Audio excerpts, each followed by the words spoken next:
अस्सलामुअलैकुम friends and welcome back to cook with Raini's kitchen. आज मैं आपके साथ शेयर करने वाली हूँ डच ट्रफ़ल केक बनाने की रेसिपी। तो क्या आप भी आज तक छोटे मोटे सेलिब्रेशंस के लिए केक बाहर से लेकर आते हैं और घर पे आपने अभी तक केक बनाना नहीं ट्राई किया तो ज़रूर कीजिएगा। बिल्कुल परफेक्ट रेसिपी देने वाली हूँ और इसे अगर आप फॉलो करेंगे तो आप भी बिल्कुल बेकरी जैसा केक बनाकर घर पे ही तैयार कर सकते हैं और अपने अकॉर्डिंग आप इसे कस्टमाइज़ कर सकते हैं। जिस तरह का भी आपको फ्लेवर्स और जिस तरह के भी टेक्सचर्स पसंद है वो आप केक में ऐड कर सकते हैं। डिज़ाइन भी खुद कर सकते हैं। तो आज मैं कंप्लीट रेसिपी प्रोवाइड करूँगी फ्रॉम स्क्रैच और गनाश भी बनाना सिखाऊंगी। सारी ही चीज़ें इस कंप्लीट वीडियो में आपको मिल जाएंगी। तो आपने पूरी वीडियो को एंड तक ज़रूर देखना है, जैसे कि कोई भी स्टेप और कोई भी टिप आप मिस ना करें, जिससे कि आप एकदम परफेक्ट केक घर पे ही बनाकर तैयार कर सकें। तो सबसे पहले मैं प्रिपेयर करूँगी गनाच। इसे बनाने के लिए यहाँ पर मैंने लिया है 500 ग्राम्स ऑफ चॉकलेट। तो यहाँ पर मैंने कोई मिल्क चॉकलेट का यूज़ नहीं किया है। केक बनाने के लिए मिल्क चॉकलेट यूज़ करने की ऐसी कोई नीड नहीं है। आपने यूज़ करनी है डार्क कंपाउंड चॉकलेट। तो जैसे कि अभी आपने देखा मैंने यहाँ पर 500 ग्राम्स चॉकलेट यूज़ की है और इसे मैं इस तरह से चॉप कर रही हूँ गनाच बनाने के लिए। इसके साथ साथ में ही मैं आपको डिफरेंस बता देती हूँ डार्क कंपाउंड में एंड मिल्क चॉकलेट में। तो जो मिल्क चॉकलेट होती है वो यूजुअली जो हम खाने में इस्तेमाल करते हैं, जैसे बच्चे जो चॉकलेट खाते हैं उसे हम मिल्क चॉकलेट बोलते हैं। और ये डार्क कंपाउंड चॉकलेट है जो कि हल्की सी एक कड़वी सी होती है और इतनी ज़्यादा स्वीट नहीं होती। और इसे हम यूजुअली केक्स वगैरह को बनाने में यूज़ करते हैं, या फिर कोई इस तरह की आपको चॉकलेट वाली चीज़ बनानी है तो मिल्क चॉकलेट ना यूज़ करके आप इसे इस्तेमाल करते हैं। एंड कंपैरेटिवली ये चीपर होती है मिल्क चॉकलेट से, क्योंकि इसमें और ज़्यादा इंग्रेडिएंट्स होते हैं जिससे कि वो हमारे खाने के लिए सूटेबल हो जाती है। और इस वाली में इतने इंग्रेडिएंट्स नहीं इस्तेमाल होते हैं, इसलिए ये थोड़ी सी चीप भी हो जाती है और कम पैसों में ये ज़्यादा अमाउंट में मिल जाती है। अच्छा जी, हमने एक तरफ चॉकलेट को पूरी चॉकलेट मैंने यूज़ की है, चॉप करके रख लिया। वहीं दूसरी तरफ एक पैन मैंने लिया है और इसमें ऐड कर रही हूँ अमूल फ्रेश क्रीम। तो यहाँ पर आप नॉर्मल घर वाली मलाई नहीं यूज़ कर सकते अगर आप बिल्कुल वैसे ही चाहते हैं, क्योंकि उसमें बहुत ज़्यादा फ़ैट होता है, फिर वो घी दिखने लगता है जब हम उसे हीट करते हैं। तो वो वाली क्रीम आपने यहाँ यूज़ नहीं करनी है। आप अमूल फ्रेश क्रीम को इस्तेमाल करें और इसे एक पैन में निकाल लिया मैंने और फिर इसके बाद इसे बिल्कुल लो फ्लेम पर हमें हीट करना है। तब तक हीट करेंगे जब तक कि बिल्कुल मेल्ट नहीं हो जाती। इसके साथ में ही आपने इस बात को मेक श्योर करना है कि पूरी क्रीम इक्वली हीट होनी चाहिए। कहीं से भी इसमें अगर लम्स वगैरह होंगे तो वहाँ पर इतनी ज़्यादा हीट नहीं होगी जिसकी वजह से वो लम्स रहेंगे। तो आपने इसको मिक्स करते जाना है और बिल्कुल अच्छे से सब तरफ से इसे गर्म कर लेना है। तो जब आप इसे इस तरह से मेल्ट कर लेंगे फिर आपने इससे एक बॉईल आने का वेट करना है। और जैसे ही इसमें आपको हल्के से बबल्स नज़र आने लगें बस आपने फ्लेम को ऑफ़ कर देना है। लेकिन ये सारा काम आपने करना है बिल्कुल लो फ्लेम पर और इसे करने में तकरीबन 3 से 4 मिनट लग जाते हैं। बिल्कुल लो फ्लेम पर आपने करना है जिससे कि क्रीम है जो जले नहीं और बिल्कुल अच्छे से गर्म भी हो जाए और हमारा जो गनाच है इसकी वजह से बिल्कुल शाइनी और बहुत ही ज़्यादा स्मूथ बनता है। और आज मैं आपको दोनों तरह की गनाच बनाना सिखा रही हूँ। जो हम ऊपर से पोरिंग वाला कंसिस्टेंसी का जो गनाच बनाते हैं उसको भी मैं इसी में शेयर करूँगी। इसके साथ में ही मैं वो वाला गनाच भी शेयर करूँगी जिससे थोड़ा सा जो थिक होता है, जिससे हम लेयरिंग्स वगैरह करते हैं या क्रम्ब कोटिंग करते हैं केक की, उसकी भी रेसिपी सेम वीडियो में ही प्रोवाइड करूँगी। तो इस वीडियो में मैं कंप्लीट आपको डच ट्रफ़ल केक में जितनी भी चीज़ें इस्तेमाल होती हैं उनकी रेसिपीज़ प्रोवाइड करूँगी। अच्छा, चॉकलेट को छोटे-छोटे से पीसेज़ में डिवाइड करना ज़रूरी था, क्योंकि जो क्रीम है इसके ही ज़रिए हमें चॉकलेट को मेल्ट करना है। यहाँ पर डबल बॉयलर वगैरह का यूज़ नहीं करेंगे हम। बस जिस तरह से प्रोफ़ेशनली गनाच बनता है वो वाली रेसिपी मैं आपके साथ शेयर कर रही हूँ और बिल्कुल ये 100% सक्सेसफुल होगी अगर आप इसी स्टेप्स को फ़ॉलो करेंगे। तो यहाँ पर आपने क्रीम को एक साइड इस तरह से मेल्ट कर लेना है, हीट कर लेना है और वहीं दूसरी तरफ आपने चॉकलेट को चॉप करके रख लेना है छोटे-छोटे से पीसेज़ में। और चॉकलेट आपकी हमेशा जब भी आप बेकिंग के लिए यूज़ करेंगे या गनाच बनाने के लिए यूज़ करेंगे तो आपकी चॉकलेट हमेशा रूम टेम्परेचर पर होनी चाहिए। उसे फ्रीज़ करके और फिर इस्तेमाल नहीं करना है, नहीं तो और ज़्यादा मुश्किल हो जाएगा और इतनी अच्छी फिर कंसिस्टेंसी और जो टेक्सचर वगैरह है वो नहीं आएगा। तो यहाँ देख सकते हैं आप, जो क्रीम है हमारी, इसमें बबल्स आने लगे हैं और बीच से इसमें थोड़ा-सा इस तरह से उबाल भी नज़र आ रहा है। तो बस इस स्टेज पर आपने फ्लेम को ऑफ़ कर देना है और इधर जो हमने चॉकलेट चॉप करके रखी थी, इसे एक मैंने इस तरह के बोल में निकाल लिया था। इन केस क्योंकि बहुत ठंड है इस वक़्त, मैं इसे न्यू ईयर के वक्त बना रही हूँ और इस वक्त काफ़ी ठंड है, तो यहाँ पर जो चॉकलेट है, हो सकता है इसे हमें बाद में डबल बॉयलर पर रख कर थोड़ा मेल्ट करना पड़े, तो इसलिए आपने इसे हमेशा एक ग्लास बोल में ही करना है जो माइक्रोवेबल हो।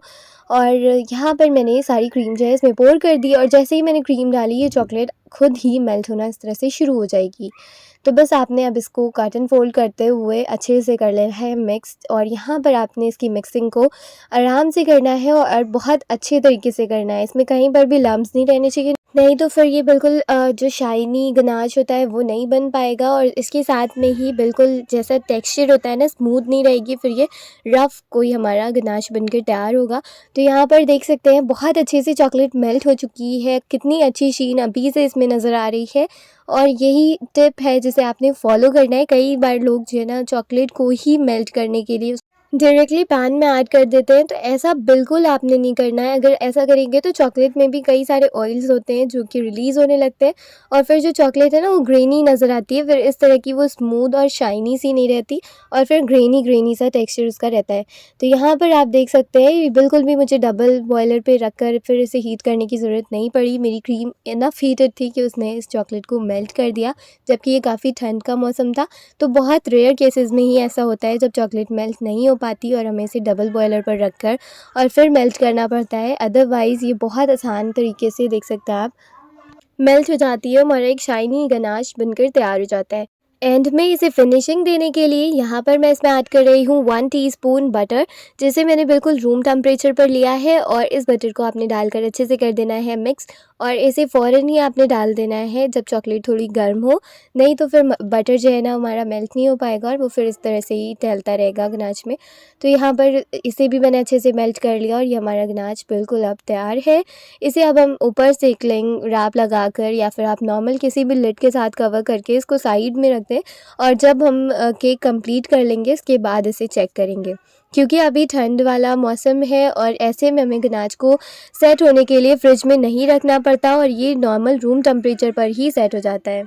तो बस सारी चीज़ों को अच्छे से कंबाइन कर लेने के बाद अब आप इसे कर दें कवर और साइड में रख दें। तब तक कि हम बना लेंगे अपना डच ट्रफ़ल केक का बेस, जिसे बनाना बेहद आसान है, और जैसे कि मैंने आपको स्टार्टिंग में ही बताया था, उसे भी हम स्क्रैच से ही बनाने वाले हैं। कोई प्रीमिक्स वगैरह यूज़ नहीं करेंगे, और आप फिर जब इसे ट्राई करेंगे ना, तब आपको पता लगेगा कि कितना परफ़ेक्ट टेस्ट है। और बिल्कुल मैंने ऑथेंटिक रेसिपी प्रोवाइड की है, बिल्कुल फ्रेश इंग्रेडिएंट्स के साथ आप जब इस केक को बनाएंगे, परफेक्ट और माउथ मेल्टिंग केक बनकर तैयार होगा। आइए केक बेस को प्रिपेयर कर लेते हैं, जिसके लिए सबसे पहले हम एक साइड में हाफ़ कप मिल्क को कर्डल होने के लिए रख देंगे, क्योंकि यहाँ पर हम एगलेस केक बना रहे हैं।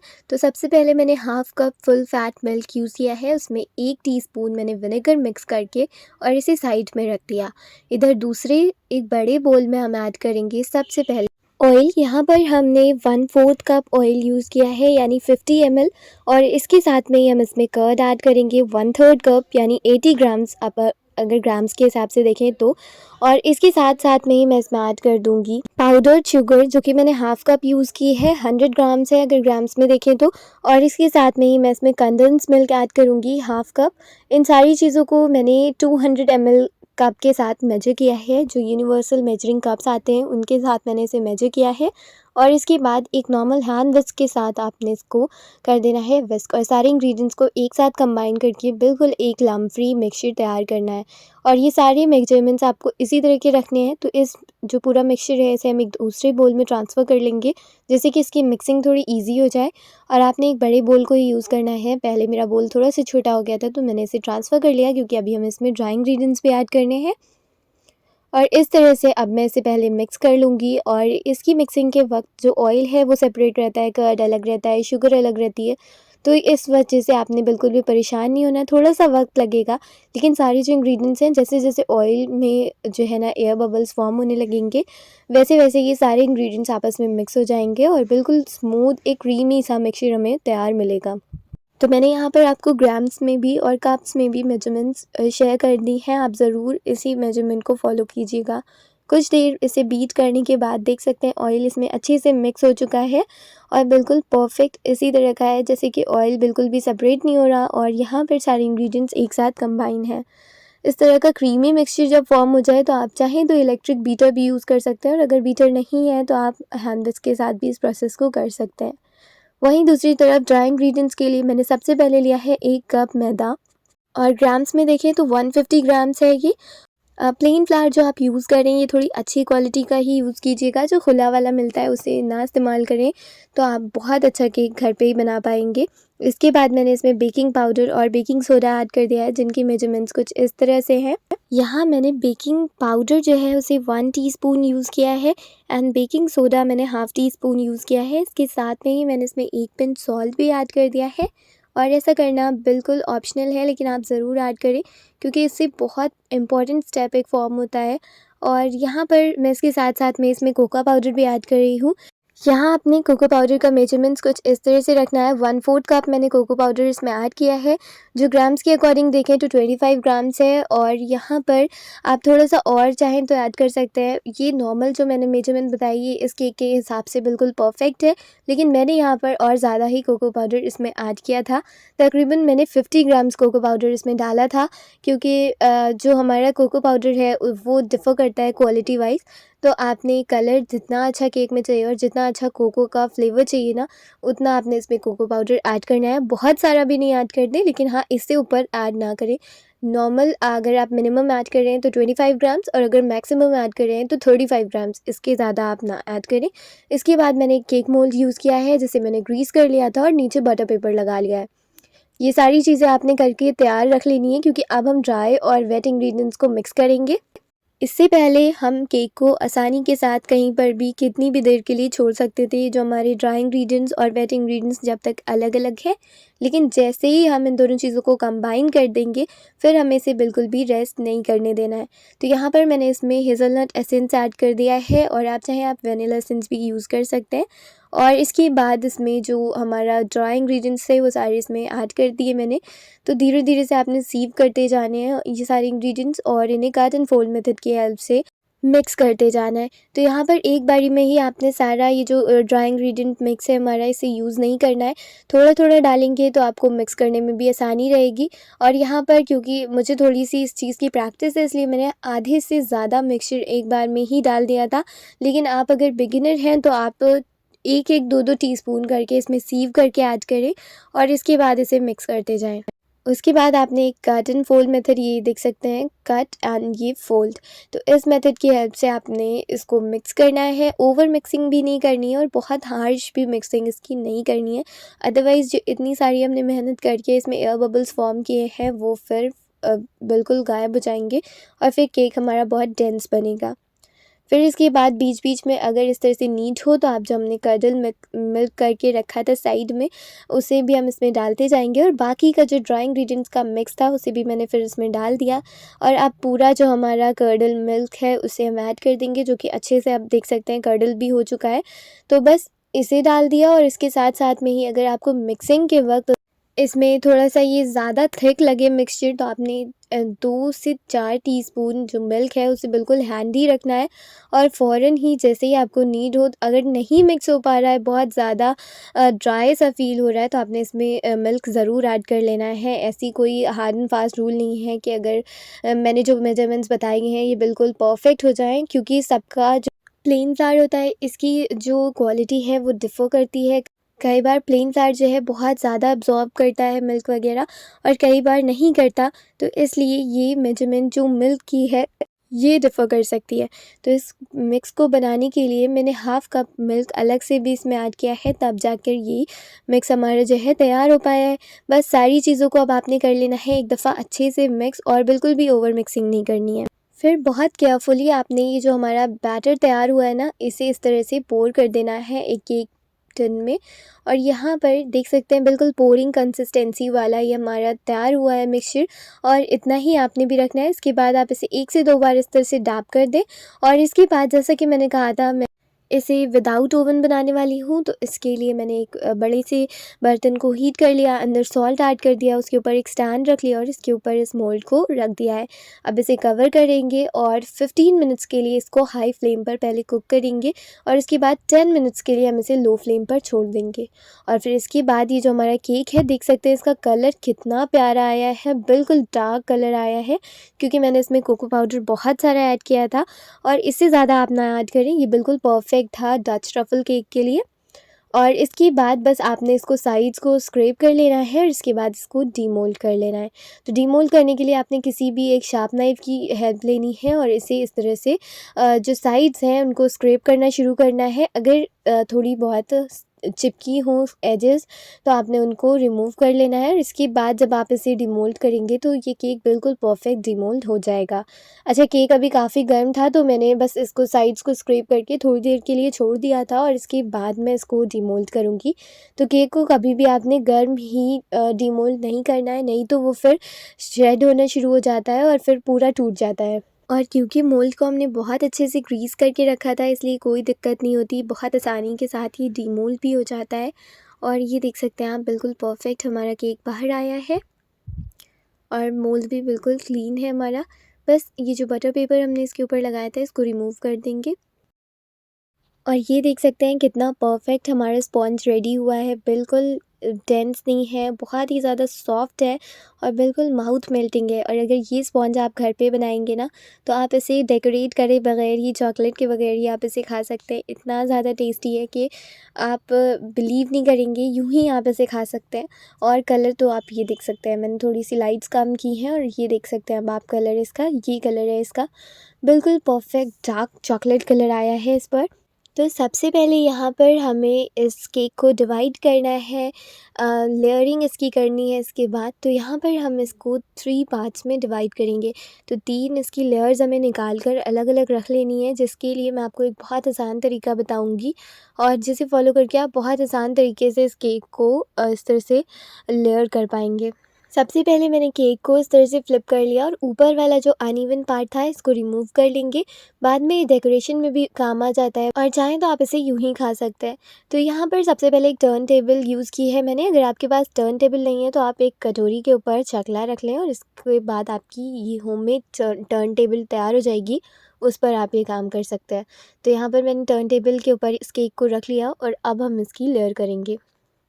सबसे पहले आपने साइड्स से नाइफ़ को इस तरह से लगाकर और इसमें सिर्फ मार्क्स लगा लेने हैं कि आपने इसको लेयर कहाँ से करना है, क्योंकि 3 लेयर्स हमारी जो है वो इक्वल होनी चाहिए, तो और ज़्यादा अच्छा लगेगा केक।